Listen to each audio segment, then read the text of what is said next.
एवढ्या भाज्या बघून तुमच्या लक्षातच आलं असेल, आज आपण मिक्स व्हेज बनवणार आहोत. त्यासाठी सगळ्या भाज्या छान धुवून कापून घेतलेल्या आहेत स्वच्छ. इथे आपण एक कुकर घेतलेला आहे, त्यामध्ये थोडा खडा गरम मसाला घालून घेतला आहे. 2 चमचे तेल टाकलेलं आहे आणि त्यामध्ये आपल्याला कांदे, टॅमॅटो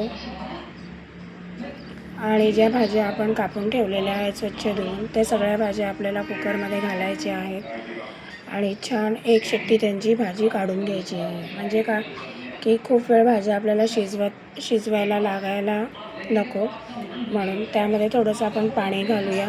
मी इथे शिमला मिरची, बटाटा, पोटॅटो आणि फ्लावर असं सगळं घातलेलं आहे. तुम्ही तुमच्या आवडीच्या कुठल्याही भाज्या घेऊ शकता. भाज्या छान एक शिट्टीमध्ये शिजलेल्या आहेत बऱ्यापैकी आणि इथे आपण सगळ्या भाज्या काढून घ्यायच्या आणि शिल्लक राहिलेलं पाणी आपण मिक्सरमध्ये घालणार आहोत. आणि हे सगळं थंड झालं की मग त्यामध्ये आपण जो कांदा आणि टॅमॅटो होता त्याची छान प्युरी करून घेणार आहोत. त्यामध्ये मी 8-10 काजू घातलेले आहेत. इथे आपण भाजी बनवायला घेऊया. त्यासाठी मी इथे आलं, लसूण छान वाटून घेतलेला आहे, ठेचा करून घेतलेला आहे त्याची भरड. आणि त्यामध्ये आपण कांदा, टॅमॅटो आणि काजू यांची जी पेस्ट केलेली होती ती पेस्ट घालणार आहोत.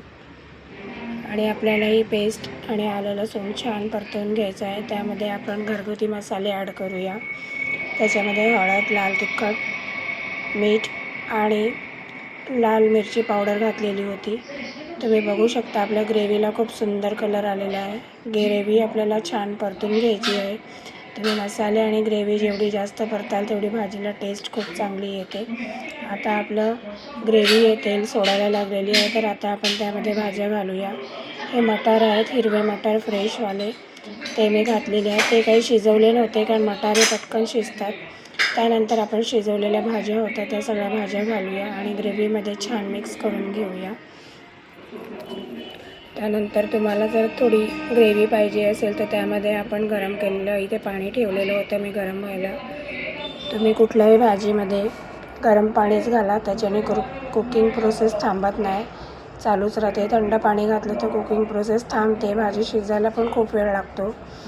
आणि आता सिलेंडरचं शॉर्टेज असल्यामुळे तुम्ही असं केलं तर त्याप्रमाणे तुमची बऱ्याप्रमाणे बचत होते गॅसची. त्याच्यामुळे तुम्ही गरम पाणी घालून भाजी छान वाफेवर शिजवून घ्या. आणि अशा पद्धतीने आपली भाजी तयार झालेली आहे. आणि या भाजीसोबत खायला मी मिल्क पराठे बनवत आहे. त्यासाठी मी इथे 2 वाटी गव्हाचं पीठ घेतलेलं आहे, 2 चमचे मिल्क पावडर टाकलं आहे, चवीपुरतं मीठ टाकलं आहे आणि हे दूध आहे, गाईचं दूध.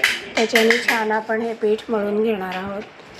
हे मिल्क पराठे खायला चवीला अगदी छान आणि खूप सॉफ्ट होतात. शेकतो जेव्हा आपण तेव्हा ते कुरकुरीत होतात, पण जेव्हा थंड झाले की ते खूपच सॉफ्ट असतात, कडक वगैरे अजिबात होत नाही.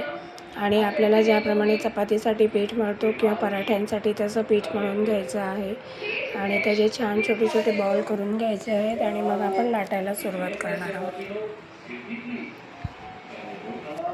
तुम्ही रेसिपी नक्की ट्राय करा.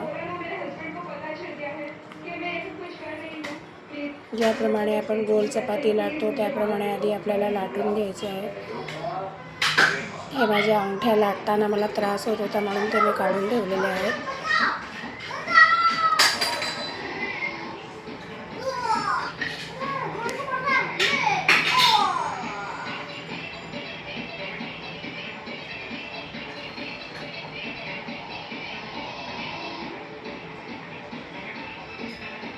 इथे चपाती ज्याप्रमाणे आपण लाटतो त्याप्रमाणे लाटून घ्यायचं आहे.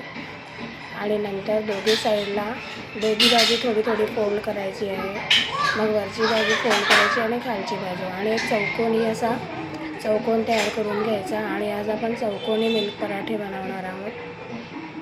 खूपच छान झालेली रेसिपी, तुम्ही नक्की ट्राय करा. अशा पद्धतीने आपण सगळे पराठे बनवून घेणार आहोत. आणि तुम्ही तेल, तूप जे आवडत असेल ते लावून तुम्ही छान शेकून घ्यायचं आहे.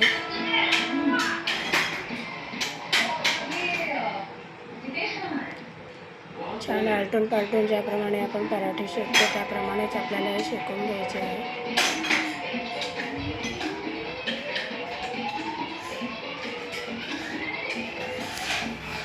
तुम्ही अशा पद्धतीने एकदा पराठे बनवून बघा, मिल्क पराठे. तुम्हाला पण नक्की आवडेल. भाजी आणि पराठे खूप सुंदर झाले होते. तुम्ही बघू शकता इथे पराठे आपल्याला एकदम टम्म फुगलेले आहेत. ज्या पद्धतीने फुगलेच होते त्या पद्धतीने ते टेस्टी पण खूप झाले होते. रेसिपी आवडल्यास चॅनलला लाईक करा, शेअर करा आणि सबस्क्राईब करा आणि कमेंट करून सांगा की रेसिपी तुम्हाला कशी वाटली ती. अशाच पद्धतीने आपण सगळे पराठे बनवून घेणार आहोत. दोघी साईड फोल्ड करायच्या, वरची साईड आतमध्ये आणि मग खालची साईड वरती. अशा पद्धतीने एक चौकोन पॉकेट तयार करून घ्यायचा आहे आणि चौकोनीच आपल्याला गोल गोल फिरवून लाटून घ्यायचं आहे.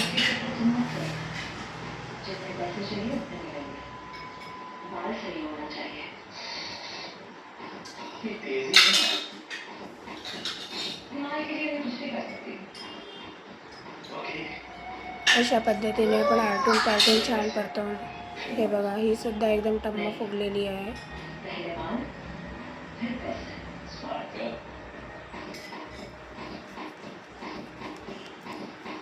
रेसिपी आवडल्यास चॅनलला लाईक करा. Thank you for watching. अशा पद्धतीने आपले पराठे आणि भाजी गरमागरम तयार झालेली आहे. तुम्ही बघू शकता इथे खूप सॉफ्ट झाले होते ते. हे बघा खूपच सॉफ्ट झालेले होते. Thank you for watching.